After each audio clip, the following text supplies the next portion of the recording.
Um, Hello YouTube. It's me, Bob. I'm here in my car with my friend Jesse, and also Invisible Man in the back seat. Yeah, I'm out at night. I'm driving around, and well,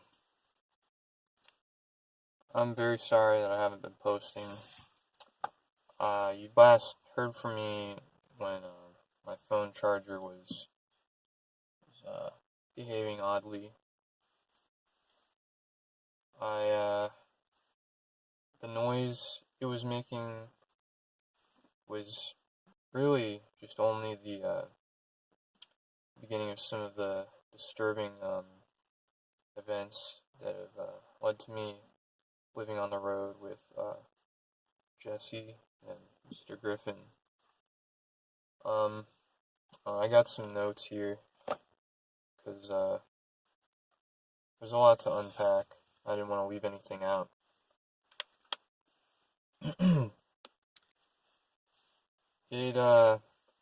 It all began later that night. After I uploaded the video, I was sleeping on the floor, as I said in the video, and I would look over, and the charger would be in a different position each time I looked at it. And for the next few days, it happened a little bit, like sporadically throughout the day. And then I heard that the sound it was making in the video I recorded, but louder, angrier. I was laying on the floor and still as a doornail, not even like looking at it, but from a few feet away, I knew it was the charger because I remembered the sound it made. The next morning, I stood up and walked to my doorway, and then I just that thing was dangling from the doorway, from the door frame, and I just ran out of there, right below its creepy tail, and I woke up my parents when I was getting out the back door, because I was running so fast, and I ran right into Jesse's arms, because he was walking over to my house to see if I wanted to hang out a bit before we walked to the mall to look for change in the parking lot, and we just talked about things on the way over there. And he carried me because I didn't remember my shoes. He's good that way. And, just a little bit more to unpack here. So we both knew it would not be safe in the house, but I slept there that night anyway. And that night I had footage recorded of this because I had set up the camera to record during the night, and the footage got corrupted, but you would have seen the charger slithering on me.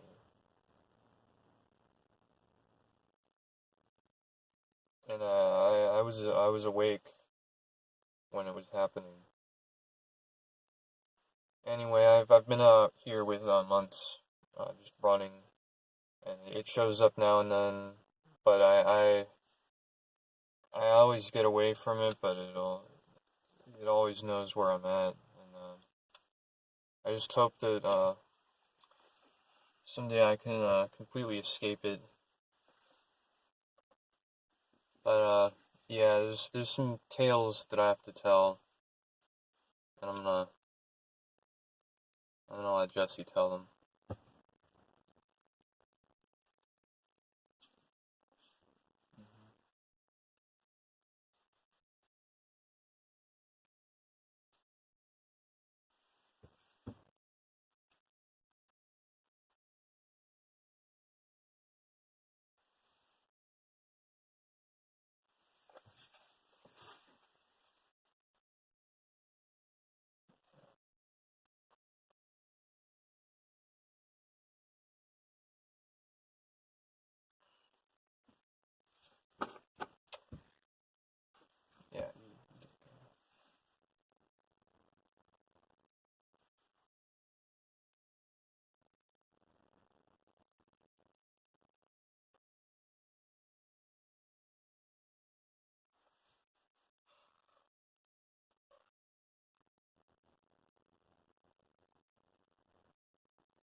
Yeah. Yeah, and I think it's safe to say it knows where we are all the time. It's always watching. Yeah, thanks for telling that. I know it really affected you the most. Um, it certainly affected me as well, though. But yeah, and it's just strange because before all this happened, like I was the villain, I was the bad guy, and now I've found myself just reduced to a low-profile refugee. Uh, my instincts tell me to flee and hide behind someone who can take charge and protect me, and just paying for some of the heinous stuff I've done in my reign. Like that time I ran to somebody and I was excited to see them, and they got scared and they fell down on their ass. And there was another time I dug a hole in my mom's vegetable garden. And another time I kept running off with one of my classmates' socks. Well, it was a pair of socks that he had, because I thought he wanted to play. And those are only a few things, but I'll keep you all updated. I'll record a video again soon. But for now, I need to find a place for us to sleep for the night. Probably somewhere outside, as it's been lately. Thankfully, it's getting a bit warmer. But yeah, and then maybe in the morning, I can dig around in the dirt for some food. I am a vegan now, so I can't eat any bugs. I do find a lot of bugs in the dirt, but anyway, this has been Bob and Jesse, and uh, anyway, it's been us, and we hope we can get some help. And peace out.